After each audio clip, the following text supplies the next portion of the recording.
So today I'm gonna talk to you guys about my latest game called Astorenium.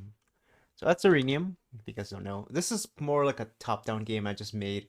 It was actually a pretty fun game I made over a couple months I was doing it. It was a 6-month long project.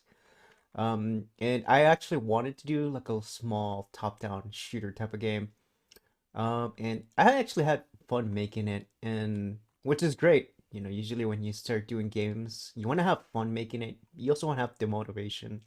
You don't want to feel burnout, and you don't want to feel like that you're obligated to do it or finish it.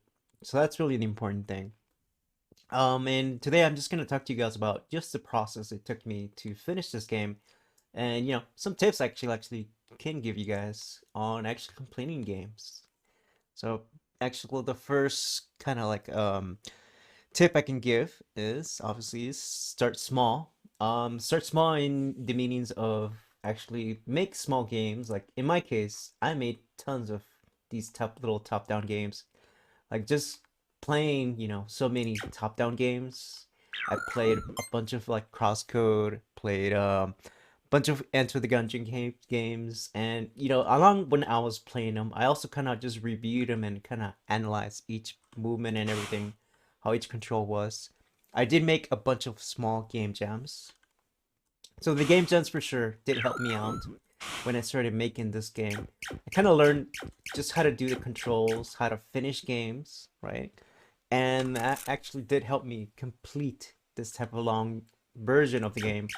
But before this, I had many trials of these type of games where I would do some sort of a top-down game Hey, where I would just try to make it as fun as I can and just submit it and just get feedback from there. But I definitely, if you're trying to make some sort of game, maybe it could be a platformer, it could be a 3D game, it could be a fighting game, whatever it may be, just start small and then go from there and then just try to see what you can finish from there. That's pretty much my first main big tip advice. Second tip, of course, is planning and organization. This one's a little bit of a hard one. And what I mean by planning and organization, it's, for example, if you guys see here, see all these, how I have my Unity set up. I set it up in a way that I have zones. So zone A, for example, this could be your level one. And in here, if you're using Unity, you can kind of just put it as a simple parent archive file as a folder, and then you can just archive your area into zones, right? And then all this zone, right, you can just complete in here and finish it from there. It kind of keeps you focused on organizing your area, and then once it's done, then you can go into the next area, which would be zone B, for example. Zone B would be this area, and then just go from there. I mean, it's definitely important to set up your code in a way or your game designs in a way that it's easy to read. Also, if you're working in a team, it does give you kind of like a way of splitting your task. Say maybe you have two programmers, you can split up. Okay, well, one programmer could work on zone A, right? Other one can work on zone B, or you can have enemies and another assets too that you can split up.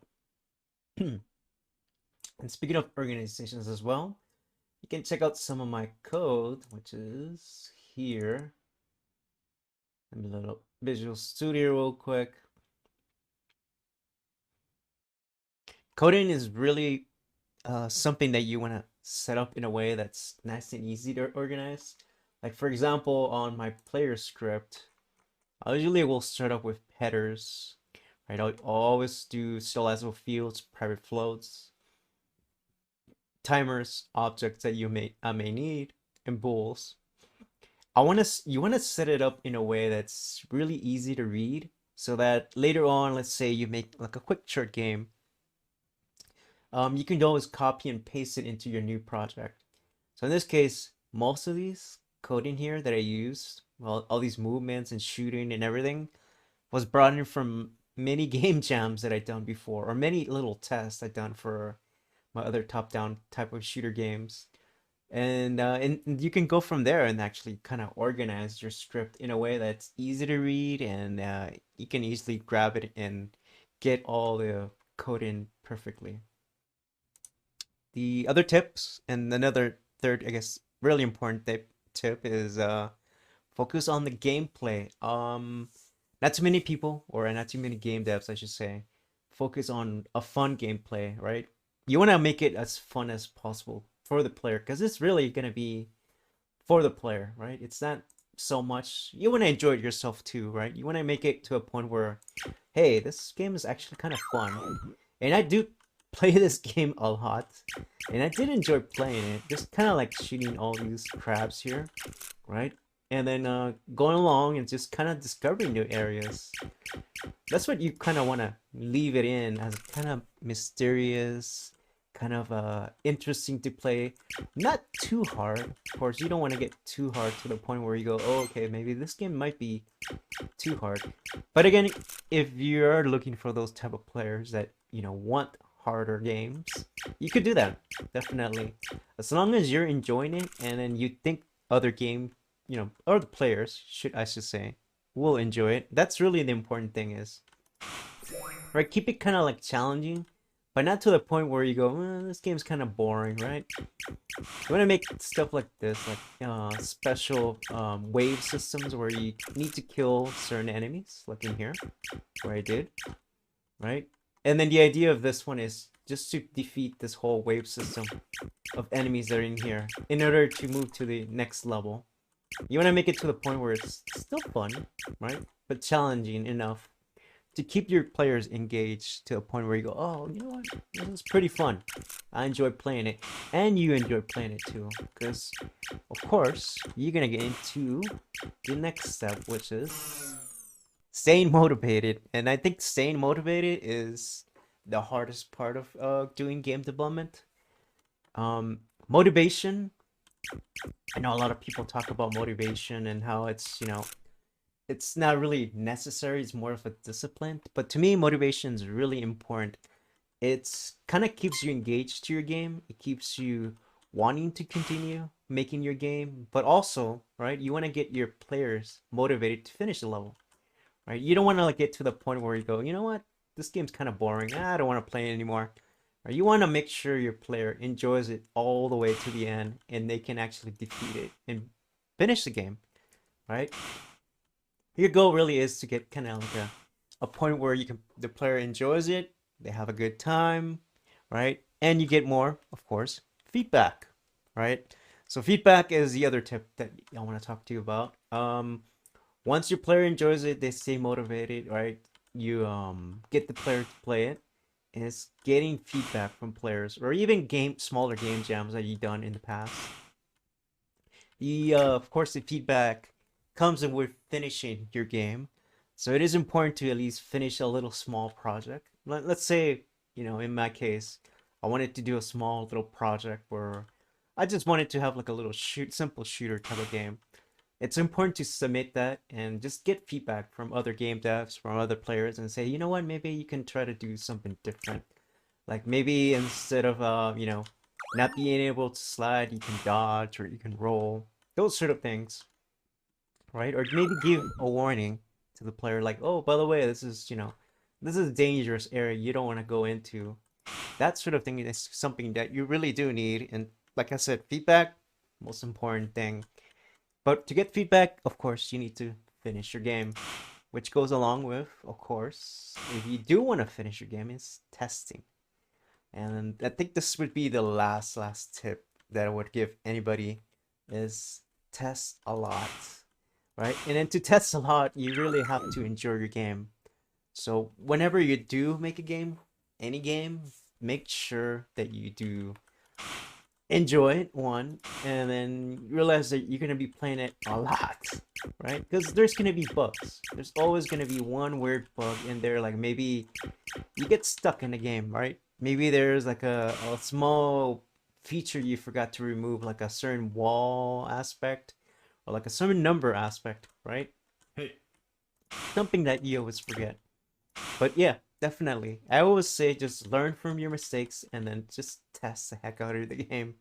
As long as it's not like a small project. If it is, then go with the feedback from players. get used to getting, negative feedback, positive feedbacks. And the good thing is, if it's gonna be something submitted through a game jam, say something as itch.io, it's usually pretty forgiving on smaller game devs. They usually give positive comments. They'll say, hey, this has potential, right? You'll see a lot of that. You can do something better, or you can try this, that sort of thing. You'll get feedback on. Never be nervous on getting feedback from other players or other game devs saying, oh, your game sucks, that sort of thing. It's not like it's harsh as Steam is, where usually people on Steam are like, oh, yeah, these, at least I can have a submitted finished game. Although, right, games nowadays on Steam are really not all finished. So I would say just play along with it, make a bunch of game jams and definitely get the player feedback from it. Also study from other game developers, see what they do, other games. For me, what motivated me to finish this game was actually playing games such as Enter the Gungeon, playing other Crosscode, that sort of thing, right? Where I got the ideas, oh, I can do kind of like a little wave, like a little wave area, right? Where you have to defeat the enemies in order to proceed. And also other things such as these little trapped eggs or these little trapped enemies. Just playing other games, right? And doing the research. Of course, once you do that, you're not gonna probably play games as normally as you normally would, where you're enjoying it. You would do more research on it. That's another thing about being a game developer and the process of being it. And actually, this is it. This is my game. Um, I do. I will have it released, and I believe by February 10th, Friday. Hope you guys enjoy it. If you guys like this video or want to learn more about finishing games, definitely message me, and you can like, subscribe to this video, and I'll have more videos on this topic if you guys like. All right, that's it for now. Thank you guys. I'll see you next time. Bye.